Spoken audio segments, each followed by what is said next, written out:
La plupart des gens ne survivent pas à leur éveil spirituel. Non pas qu'ils les tuent, mais parce qu'ils déterrent quelque chose de si brut, de si réel, de si indomptable, que la personnalité qu'ils ont passé une vie à construire s'effondre. Ils se retirent, s'anesthésient, retournent au rêve. Car la vérité, la vraie, ne vous libère pas d'abord, elle vous brise. Elle brise les illusions que vous vénériez, les histoires auxquelles vous vous accrochiez, les masques que vous avez portés si longtemps qu'ils sont devenus votre peau. C'est la partie dont personne ne parle. La partie omise de chaque version romancée de l'illumination, le silence qui hurle la mort psychique, le tremblement de l'âme qui vous laisse frissonnant dans un monde qui n'a plus de sens. On vous dit que l'éveil est lumière, mais ce n'est que la moitié de la vérité. L'autre moitié vit dans l'ombre. Et au moment où vous voyez à travers le voile, le monde commence à se dissoudre. Pas physiquement, mais existentiellement. Le sens que vous aviez attribué à toute chose s'effondre. La personne que vous pensiez être s'effondre. Vos croyances, vos dieux, vos objectifs deviennent soudainement des échos creux dans une chambre où vous ne pouvez plus vivre. C'est ce que Carl Jung a voulu dire quand il a déclaré « Il n'y a pas d'accès à la conscience sans douleur ». Car l'éveil n'arrive pas comme un réconfort, il arrive comme une crise. Il commence au moment où la vie que vous avez construite commence à ressembler à un mensonge. Pas un mensonge malveillant, mais un mensonge nécessaire, un échafaudage pour vous protéger des vérités que vous n'étiez pas prêt à affronter, mais maintenant vous l'êtes. Ou du moins quelque chose en vous l'est, quelque chose d'ancien, de profondément enfoui, quelque chose de sacré, de sauvage et d'irréversiblement vivant. Et ce quelque chose ne vous laissera plus dormir de la même manière. Les rêves que vous poursuiviez autrefois vous semblent désormais étrangers, les personnes avec qui vous étiez en résonance se sentent lointaines, les plaisirs dont vous aviez envie vous laissent maintenant vides. Et il ne vous reste que le silence, un silence si assourdissant qu'il noie la voix que vous appeliez autrefois « moi ». C'est la mort de l'ego, non pas une métaphore, mais une véritable mort psychologique de l'identité. Et si vous y résistez, cela fera encore plus mal. Si vous le combattez, cela ressemblera à de la folie. Si vous vous y abandonnez, cela vous déchirera toujours. Mais dans ce déchirement, vous apercevrez quelque chose d'éternel. C'est pourquoi la plupart des gens n'y survivent pas. Parce que l'ancien soi ne part pas tranquillement. Il crie sa croche marchande. Il vous dit que ce que vous ressentez n'est pas réel, que vous êtes déprimé, délirant, perdu. Et peut-être l'êtes-vous, mais seulement parce que la carte qu'on vous a donnée n'était pas destinée à vous mener à vous-même. On vous a appris à réussir, à vous conformer, à vous intégrer, mais jamais à être vrai, jamais à descendre, jamais à vous effondrer vers l'intérieur et à écouter l'âme sous le masque. Et ainsi la descente ressemble à une destruction, mais en vérité c'est une invitation sacrée, une initiation, une spirale vers le bas, dans le ventre de votre propre devenir. On vous demandera de lâcher prise, de lâcher tout ce qui n'est pas réel, chaque étiquette, chaque masque, chaque identité empruntée. Vous perdrez des choses, vous perdrez des personnes, vous perdrez des versions de vous-même que vous juriez permanentes. Et vous devez les laisser partir. Parce que si vous vous y accrochez, si vous essayez de les traîner dans la nouvelle fréquence, elles pourriront dans vos mains. Vous voyez, l'éveil ne vous offre pas une meilleure version de votre ancienne vie. Il brûle l'ancienne vie jusqu'au sol et attend dans les cendres de voir ce qui, le cas échéant, osera se relever. Et pourtant, la plupart des gens font demi-tour. Ils préfèrent le confort à la vérité. Ils préfèrent les applaudissements à l'authenticité. Ils préfèrent la cage connue à la nature sauvage inconnue. Parce que la nature sauvage est terrifiante. Elle parle un langage que le mental rationnel ne peut traduire. Elle vous demande de ressentir, de rester, de tenir votre regard quand le miroir vous montre ce que vous avez essayé d'oublier. Elle vous montre votre ombre, non comme un ennemi, mais comme une partie de vous perdue depuis longtemps qui supplie de rentrer à la maison. La partie qui a fait rage, la partie qui a pleuré, la partie qui a manipulé, craint contrôler la partie qui n'a pas reçu d'amour et a donc appris à survivre sans lui. Et maintenant, pour vous éveiller pleinement, vous devez inviter cette partie à la table. Vous devez vous asseoir avec votre ombre et lui offrir quelque chose de plus fort que la peur, la compassion. Mais ce n'est pas une mince affaire, car l'ombre ne parle pas gentiment. Elle parle par déclencheur, par projection, par la douleur. Elle se manifeste dans la façon dont vous sabotez ce que vous désirez le plus. Elle vit dans votre jalousie, votre attitude défensive, vos dépendances. Et tant que vous ne vous tournerez pas vers elle, vous resterez piégé dans la boucle. C'est ce que la plupart des gens ne comprennent pas. L'éveil n'est pas la fin de la souffrance. C'est le début de l'affronter consciemment, honnêtement, radicalement. Et c'est pourquoi si peu y parviennent. Parce que l'éveil exige tout de vous. Il demande votre chagrin. Il demande votre rage. Il demande votre silence.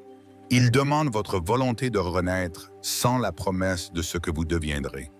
Il vous demande de mourir en respirant encore, de perdre la tête, de trouver votre âme, de regarder l'échafaudage s'effondrer et de dire oui quand même. Et dans ce oui, tout commence. La descente ne demande pas votre force, elle demande votre abandon. Et c'est ce qui terrifie le plus l'ego. Parce que l'ego a été construit sur le contrôle de la perception, le contrôle de l'émotion, le contrôle de l'histoire. Il a été conçu pour survivre dans un monde qui punit la vulnérabilité. Mais l'âme ne se soucie pas de la survie. L'âme est venue ici pour devenir. Et devenir exige de se défaire. Vous devez défaire l'armure, défaire les histoires, défaire l'échafaudage qui vous a dit qui être. C'est seulement alors que quelque chose de vrai peut émerger, non pas construit par la peur, mais par l'essence. Et cette essence ne crie pas, elle n'exige pas, elle attend. Elle attend que le bruit se taise, que les masques tombent, que l'esprit s'épuise de ses propres jeux. Puis elle chuchote, non pas avec des mots, mais avec une douleur profonde et indéniable pour quelque chose de plus. Pas plus de succès, pas plus d'approbation, mais plus réel, plus entier, plus vivant. Cette douleur n'est pas une erreur, ce n'est pas de la dépression, ce n'est pas un dysfonctionnement. C'est l'appel, le signal sacré que vous êtes prêt à laisser le mensonge derrière vous. Mais voici la vérité, la plupart des gens entendent l'appel et font semblant que ce n'est rien. Ils le font taire avec des accomplissements. Ils le noient avec des distractions. Ils le médicamentent avec la routine. Parce que répondre à l'appel signifie perdre le monde que vous avez bâti sur du sable. Et personne ne vous prévient à quel point c'est solitaire. La première étape de l'éveil n'est pas la beauté, c'est l'exil. L'exil du familier. L'exil du soi socialement acceptable. L'exil de la matrice de validation dont vous ne saviez même pas que vous viviez à l'intérieur. Et dans cet exil, vous voudrez revenir en arrière. Vous aurez envie de l'engourdissement, de la prévisibilité, du confort de faire semblant. Mais quelque chose en vous ne vous le permettra pas. Plus maintenant. Parce qu'une fois que vous avez entrevu la vérité, vous ne pouvez pas la désapprendre. Une fois que vous avez senti le poids de votre propre âme, vous ne pouvez pas retourner à la surface. Et donc vous errez à travers des nuits sans sommeil, à travers des matins remplis de larmes, que vous ne pouvez pas expliquer à travers des relations qui commencent à sembler creuses, même si personne n'a rien fait de mal. C'est l'espace entre les soi. Le cocon, le vide est la zone liminale où tout ce qui est ancien est mort et où rien de nouveau n'a encore pris racine. C'est terrifiant, c'est sacré et c'est là que l'âme fait son travail le plus profond. Ici, l'ombre se rapproche. N'étant plus contente d'être niée, qu'elle se montre dans chaque déclencheur, chaque réaction, chaque blessure non cicatrisée qui remonte à la surface comme un cri des profondeurs. Et vous voulez fuir, bien sûr que vous le voulez. On vous a appris à fuir la douleur, à la réparer, à la spiritualiser, à la contourner avec des affirmations et des pensées positives. Mais l'éveil n'est pas un contournement, c'est une confrontation. C'est un regard sans complaisance dans le miroir de votre propre fragmentation. On ne vous demande pas d'échapper à la douleur. On vous demande de la rencontrer, de vous asseoir avec elle, de la ressentir, de la laisser vous enseigner ce que le confort n'a jamais pu. Et lentement, vous commencez à voir que la douleur n'a jamais été l'ennemi. Elle était la porte d'entrée, la fissure dans la coquille, la faille par où la lumière pouvait entrer. Vous commencez à voir que la colère, la tristesse, la peur n'étaient jamais des pièces cassées. C'est un des messagers enterrés, chacun portant un fragment de votre vérité. Et en écoutant, vous vous adoucissez. Vous commencez à ressentir quelque chose que vous n'avez pas ressenti depuis des années, peut-être jamais la compassion. Pas seulement pour les autres, pour vous-même. Pour l'enfant dans vous qui n'a jamais été étreint, pour l'adolescent qui a construit une armure juste pour survivre, pour l'adulte qui a confondu productivité et but, vous le voyez maintenant. Tout cela avec tendresse, avec émerveillement, avec le genre de grâce qui ne peut naître que des cendres de l'abandon de soi. Et dans cette grâce, quelque chose change. Vous n'avez plus besoin de jouer un rôle. Vous n'avez plus besoin d'être parfait. Vous n'avez plus besoin d'être guéri. Vous commencez à réaliser que l'éveil ne consistait pas à devenir meilleur, mais à devenir honnête. Honnête au sujet du désordre, honnête au sujet de la beauté, honnête au sujet du paradoxe d'être humain divin, et terrifié éternel, et brisé, illimité et blessé. Et d'une certaine manière, cette honnêteté devient le sol sur lequel vous vous tenez. Pas la confiance, pas la certitude, mais la vérité. Vous n'avez plus besoin de convaincre qui que ce soit de qui vous êtes. Vous n'avez plus besoin d'appartenir à des endroits qui rétrécissent votre lumière. Vous n'avez plus besoin de sacrifier votre vérité pour vous sentir en sécurité. Parce que maintenant, vous comprenez que vous êtes la sécurité. Non pas parce que vous avez tout compris, mais parce que vous avez cessé de vous abandonner dans les endroits qui font le plus mal. Vous avez cessé de fuir, et ça c'est tout. C'est ce que la plupart des gens n'atteignent jamais. Non pas parce qu'ils sont faibles, mais parce qu'on ne leur a jamais montré comment rester. Rester dans l'inconfort, rester dans l'inconnu, rester avec l'âme assez longtemps pour qu'elle parle. Mais vous restez. Et parce que vous restez, vous deviendrez quelque chose de réel. Pas poli, pas parfait, mais enraciné, aligné, inébranlablement vivant. Et c'est le début de devenir incassable.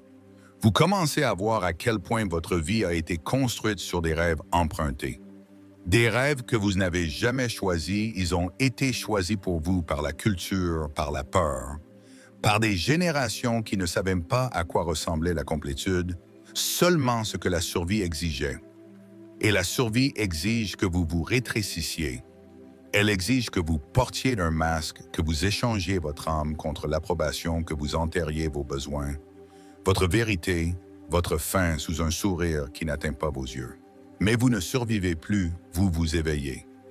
Et avec cet éveil vient une rage sacrée, une colère profonde, tonitruante et sainte contre le mensonge, contre les rôles que vous avez joués, contre les façons dont vous vous êtes trahi juste pour être accepté. Et cette rage n'est pas une régression, c'est une résurrection. C'est la partie de vous qui se souvient « Je n'étais pas destiné à vivre endormi ». Vous commencez à parler différemment, non pas plus fort, mais plus clairement. Vous dites non sans culpabilité.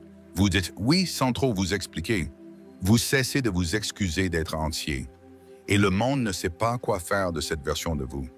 Le monde vous a entraîné à vous intégrer, à vous comporter, à vous fondre. Mais maintenant, vous êtes une fréquence qu'il ne peut pas prédire. Maintenant, vous êtes une vérité qu'il ne peut pas déformer. Maintenant, vous êtes une présence qui révèle l'inconscient chez les autres, simplement inexistant. C'est le pouvoir de l'incarnation. Ne pas parler de l'éveil, ne pas poster sur la guérison, mais le vivre, le respirer, le devenir à chaque moment non gardé. Et ce n'est pas glamour. Ce n'est pas toujours poétique. Parfois, cela ressemble à pleurer dans votre voiture parce que votre système nerveux se réécrit. Parfois, cela ressemble à perdre des personnes que vous pensiez être éternelles, parce que votre vérité est devenue trop bruyante pour leur silence. Parfois, c'est faire le deuil d'une vie que vous avez construite avec amour, parce que vous l'avez construite à partir d'une version de vous qui n'existe plus. C'est le coût du devenir. Vous ne perdez pas seulement des illusions, vous perdez des identités. Vous perdez le confort. Vous perdez l'échafaudage qui vous tenait autrefois et qui vous retient maintenant. Et ce qui le remplace n'est pas immédiat. Ce n'est pas certain. Ce n'est pas propre.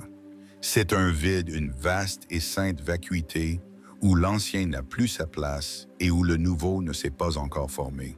Vous vous réveillez et ne savez pas qui vous êtes. Vous traversez le monde en vous sentant à la fois ancien et nouveau-né. Vous essayez de parler et le langage vous semble trop petit. Vous essayez de planifier et le futur rit parce que cet espace n'est pas fait pour construire, il est fait pour écouter. Écoutez le murmure sous le bruit. Le murmure qui dit « lâche prise », lâche le calendrier, lâche le plan, lâche le besoin de savoir ce que tout cela signifie. Laisse-le te façonner, laisse-le te dépouiller, laisse-le te montrer ce qui reste quand il ne reste plus rien à protéger. Et ce qui reste est réel. Pas votre persona, pas votre performance, pas l'identité soignée que vous continuez de polir comme une armure. Ce qui reste, c'est le souffle, la présence le plus profond d'être vivant sans avoir besoin de le prouver. Et dans cet espace, vous vous rencontrez. Non pas le soi que vous espérez être, mais celui qui a toujours attendu. Le sauvage, le blessé, celui qui se souvient pourquoi vous êtes venu ici avant que le monde ne vous apprenne à oublier. Vous n'avez plus besoin de courir après votre but. Vous l'incarnez dans la façon dont vous bougez, dans la façon dont vous parlez, dans la façon dont vous restez doux. Quand la vie exige que vous vous endurcissiez, vous cessez de chercher un sens comme on grimpe une échelle. Vous commencez à incarner le sens comme une façon de marcher, une façon d'aimer, une façon de ne pas abandonner votre âme quand le monde s'assombrit. C'est la phase plus profonde de l'éveil. La phase à laquelle personne ne vous prépare, non pas parce qu'elle est cachée, mais parce qu'elle ne peut pas être enseignée. Elle ne peut qu'être vécue. Ce n'est pas une destination, ce n'est pas un moment au sommet de la montagne. C'est un rythme, un retour, un souvenir du soi derrière l'ombre du soi avant le conditionnement du soi au-delà de l'histoire. Et quand vous commencez à vivre à partir de cet endroit, pas seulement à le visiter, mais à y vivre vraiment, tout change. Pas instantanément, pas de manière spectaculaire, mais indéniablement. Votre vie devient plus calme, mais plus pleine. Vous cessez de vous expliquer à ceux qui n'ont jamais vraiment écouté. Vous cessez d'externaliser votre intuition à des experts et des systèmes. Vous cessez de trahir votre connaissance intérieure juste pour être aimé. Et quelque chose d'inattendu se produit. Vous cessez de vous battre pour l'amour parce que vous réalisez que vous êtes cela. Vous êtes ce que vous avez toujours cherché. Pas dans le miroir, pas dans leurs yeux, pas dans le futur, mais ici, maintenant, à l'intérieur. Et vous commencez à faire confiance au fait que la vie alignée avec votre vérité se révélera en temps voulu, que ce qui s'effondre n'a jamais été à vous, que ce qui reste vous rencontrera sur cette fréquence plus profonde. Vous ne vous précipitez plus dans votre devenir. Vous ne suppliez plus pour la clarté. Vous ne craignez plus l'inconnu parce que maintenant l'inconnu ressemble à la maison. Il y a une force différente qui naît de la survie à l'effondrement de l'âme. Elle n'est pas bruyante. Elle ne se pavane pas. Elle ne brille pas de la manière dont le monde vous enseigne à mesurer le pouvoir. Elle est bestie d'étonneuse. Elle est souveraine. C'est de la force de quelqu'un qui sait qui il est sans avoir besoin d'être vu. Parce qu'une fois que vous êtes mort à tout ce qui n'est pas réel, ce qui reste est inébranlable.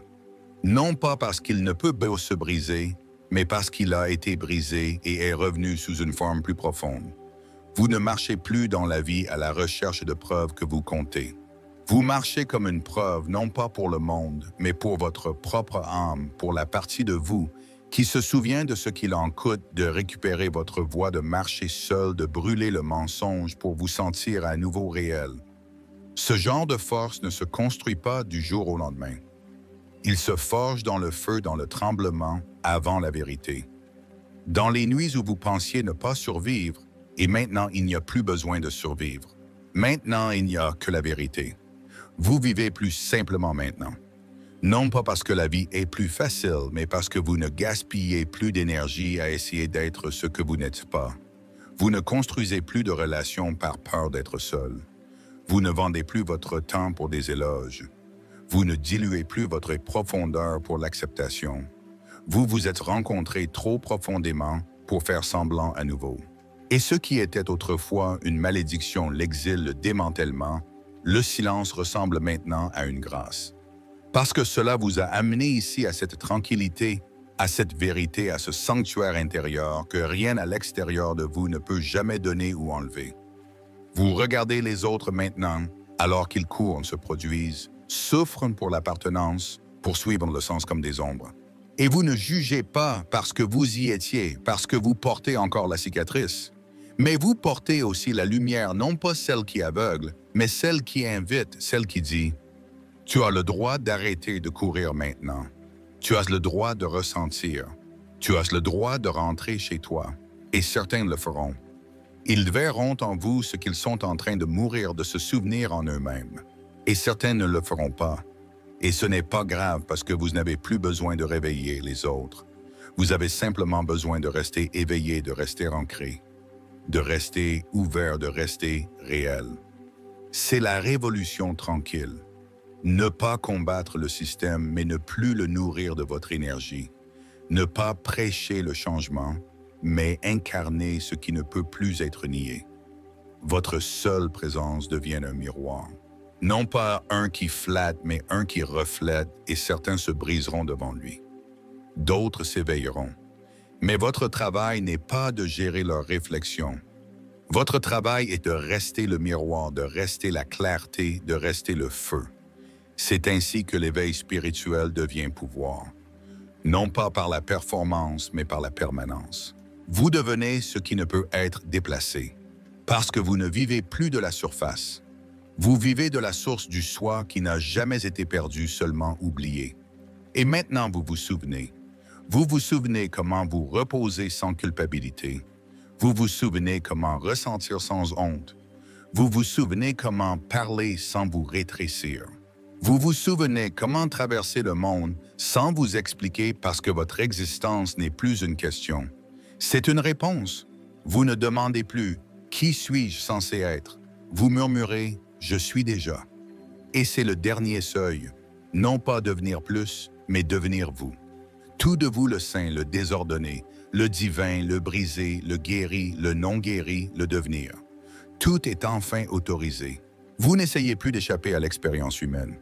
Vous êtes ici pour l'habiter pleinement, consciemment, audacieusement. Et c'est pour cela que vous avez survécu à votre éveil spirituel. Non pas parce que vous l'avez maîtrisé, non pas parce que vous l'avez transcendé, mais parce que vous êtes resté. Vous êtes resté dans le feu. Vous êtes resté quand il vous a brisé. Vous êtes resté quand il vous a vidé. Et en restant, vous êtes né de nouveau, non pas en quelqu'un de meilleur, mais en quelqu'un de vrai. Et maintenant, vous portez quelque chose de tacite, une fréquence, un souvenir, une lumière, non pas de la performance, mais de la présence. Et vous marchez à travers le monde, non pas à la recherche du prochain éveil, mais en vivant comme l'éveillé. C'est ce que la plupart n'atteignent jamais. Non pas parce qu'ils ne le peuvent pas, mais parce qu'ils font demi-tour trop tôt. Vous ne l'avez pas fait. Vous vous êtes tourné vers l'intérieur. Vous vous êtes tourné vers. Vous êtes entré en vous-même et avez trouvé la maison. Alors marchez maintenant non pour courir, mais pour rayonner, non pour prouver, mais pour être.